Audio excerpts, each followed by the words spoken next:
Dibantu subscribe ya teman.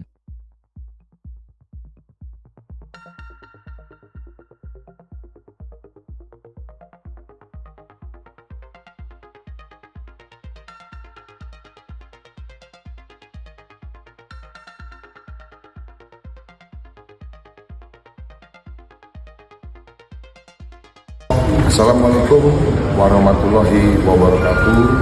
Shalom, salam sejahtera, Om Swastiastu, Namo Buddhaya, salam kebajikan untuk kita semua. Hari ini tanggal 6 Desember 2023, saya ada di Gedung Kementerian Agama Republik Indonesia. Saya akan menyerahkan surat kepada Pak Menteri Agama, Pak Yakut Khalil, untuk bisa mendapatkan jawaban ya atas pertanyaan yang saya ajukan ke Pak Menteri Agama. Jadi poin-poinnya adalah yang pertama, ini saya bacakan ya.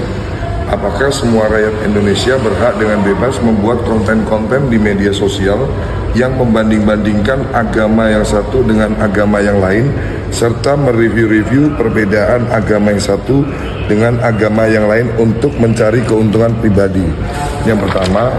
Yang kedua, apakah sudah ada dan perlu adanya regulasi dan atau aturan-aturan terkait batasan-batasan yang baik dan benar, serta izin terhadap masyarakat Indonesia, khususnya konten kreator media sosial yang sesuai dengan aturan menurut Kementerian Agama terhadap masyarakat Indonesia yang terkait adanya konten-konten yang membanding-bandingkan agama di media sosial. Jadi yang pertama saya bertanya, apakah diperbolehkan semua orang membahas-bahas tentang agama yang harusnya sifatnya itu pribadi, dibahas ke ranah publik untuk mencari keuntungan pribadi? Ini pertanyaan pertama ke Pak Menteri. Yang kedua, harusnya sudah ada aturan yang mengatur ini. Jadi harapan saya dengan maraknya kejadian gaduh di media sosial ini yang mereview-review, membanding-bandingkan agama dijadikan sebuah bahan konten sehingga dimanfaatkan oleh oknum-oknum tertentu untuk mendapatkan keuntungan pribadi. Saya kira dari Kementerian Agama Republik Indonesia sudah waktunya untuk membuatkan regulasi sehingga konten-konten kreator, YouTubers, TikTokers, influencer ini harusnya kalau mau membahas konten-konten yang sensitif mengenai suku, agama, ras, dan antar golongan harus bersurat dulu ke Kementerian Agama ya, apakah diizinkan. Kalau diizinkan baru silakan view buat kontennya.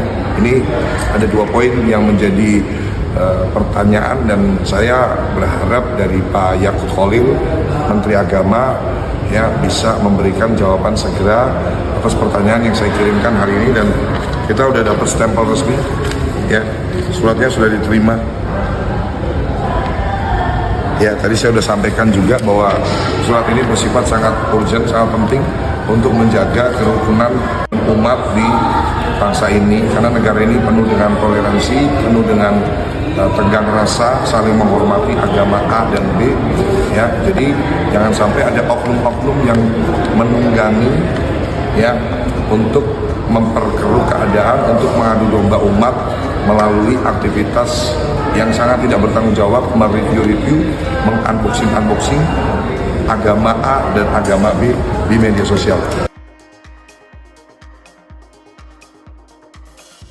Ini menginginkan reformasi Al-Quran. Barang siapa yang bertelinga hendaklah ia mendengar. Shalom semua, damai surgawi dari Sang Bapa menyertai kita sekalian dan turun atasmu. Wanita muda dan cantik ini merupakan salah satu wanita yang salah memahami berkaitan dengan surat terbuka saya kepada Kementerian Agama mengenai ayat-ayat Injil yang digunakan di dalam tafsir keyakinan agama tertentu, di mana beliau menyimpulkan bahwa saya meminta Kementerian Agama untuk mereformasi kitab suci mereka. Hal ini merupakan kesalahan dalam daya tangkap, di mana saya meminta Kementerian Agama untuk melakukan reformasi agar ayat-ayat Injil tidak dimasukkan ke dalam tafsir keyakinan agama tertentu. Sehingga reformasi yang saya maksudkan adalah agar ayat-ayat kitab suci dalam keyakinan kami tidak digunakan untuk mendukung tafsir keyakinan lain. Karena bagaimanapun ayat-ayat Injil dalam kekristenan hanya dimengerti oleh kalangan kami sendiri, bukan malah ditafsirkan berbeda dengan penafsiran kami. Dan tentu hal ini bertujuan agar tidak terjadi kesalahpahaman di antara kedua belah pihak. Sedangkan di sisi lain ada asumsi teologi yang menyatakan bahwa kitab Taurat dan juga kitab Injil telah dipalsukan. Yang menjadi pertanyaan saya, lantas mengapa yang sudah dipalsukan masih tetap digunakan di dalam tafsir tertentu? Bukankah seharusnya yang palsu tidak dapat digunakan untuk mendukung tafsir yang dianggap sebagai sebuah kebenaran? Artinya kitab Taurat dan juga kitab Injil yang dipalsukan itu bukanlah Injil dan juga Taurat yang dipegang kekristenan saat ini. Karena yang dipalsukan merupakan kitab Taurat yang diturunkan kepada Nabi Musa dan juga kitab Injil yang diturunkan kepada Nabi Isa. Sedangkan fakta bahwa Torah atau Taurat dalam kekristenan bukanlah yang diturunkan kepada Nabi Musa, melainkan yang ditulis Musa dan dilanjutkan oleh Yosua. Dan Injil yang diyakini kekristenan bukanlah Injil yang diturunkan kepada Nabi Isa, melainkan kitab Injil yang ditulis oleh para murid dan para rasul, karena Yesus Kristus tidak pernah membawa kitab. Sehingga hal ini berarti kitab Taurat dan juga kitab Injil yang harus Anda yakini dalam rukun iman Anda bukanlah Taurat dan juga Injil yang kami yakini dalam kekristenan. Karena kami tidak pernah meyakini bahwa Taurat dan juga Injil itu merupakan kitab yang masing-masing diturunkan kepada Musa dan juga Isa. Karena baik Taurat dan juga Injil merupakan kitab yang dituliskan langsung oleh Musa dan juga para murid Yesus yang kemudian dikumpulkan menjadi Injil sinoptik, bukan yang diturunkan secara langsung. Lantas, jika Taurat dan Injilnya juga merupakan dua hal yang berbeda, lantas mengapa masih menggunakan ayat di dalam Injil kami dan Taurat kami untuk mendukung atau digunakan dalam tafsir tertentu? Dan bukankah untukmu agamamu dan untukku agamaku? Lalu jika demikian, dalam hal apa argumentasimu akan dibenarkan? Atau bagaimana jika Anda diperhadapkan ketika ayat-ayat kitab sucimu kami gunakan untuk mendukung tafsir Trinitas atau mendukung keilahian Yesus Kristus? Bukankah kamu tidak sepakat dengan tindakan tersebut? Lalu mengapa hal tersebut tidak berlaku dalam sikap kami? Oleh karena itu, surat terbuka yang saya tujukan tidak lain hanya bertujuan untuk menciptakan kekondusifan di antara kita untuk tidak saling memperdebatkan. Karena bagaimanapun Injil dan Taurat yang kalian yakini bukanlah Injil dan Taurat yang kami pegang saat ini. Karena Injil dan Taurat yang kalian yakini adalah Injil yang diturunkan kepada Nabi Isa dan Taurat yang diturunkan kepada Musa. Sedangkan Injil dan Taurat yang kami yakini adalah Injil yang dituliskan oleh para murid dan para rasul Yesus Kristus dan Taurat yang dituliskan oleh Musa dan juga Yosua.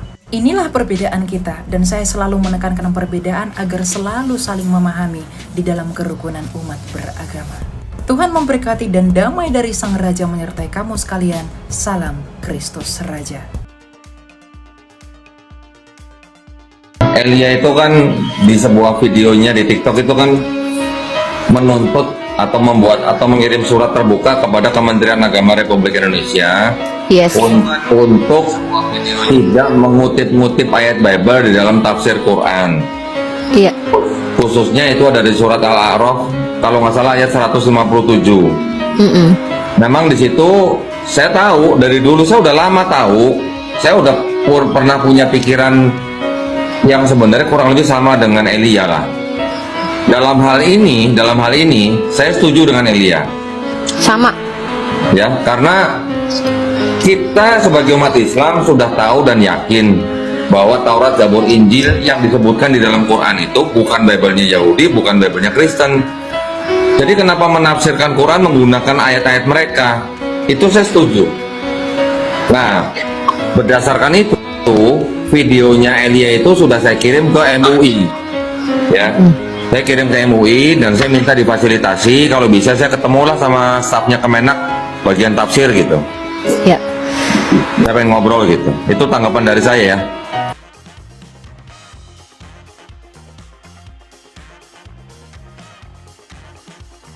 Begitu disunat, terungkaplah ayat tadi dari mulut Nabi Isa alaihissalam. As-Saff 61 ayat yang ke-6, surat 61. Sudah datang Al-Quran. Al-Quran sudah datang. Buktinya sampai sekarang ayat itu masih ada. Itulah Injil. Itulah Injil. Termasuk surat Maryam, itulah Injil. Kok Bapak Ibu selama ini? Tadi Isa bilang, "Ausoni bi sholati wa zakati." Madum tu ayat. Kemana aku pergi, Allah memerintahkanku mendirikan sholat, wa zakati, dan membayar zakat. Madum tu ayat. Sepanjang usia hidupku. Umur berapa Isa diangkat? Umur 35 tahun. Waktu Isa bilang dia sholat, dia bayar zakat. Pertanyaannya kepada ibu bapak, dia orang Islam atau Kristen? Dia orang kafir atau mukmin? Kenapa selama ini ibu bapak menganggap Kristen itu Isa?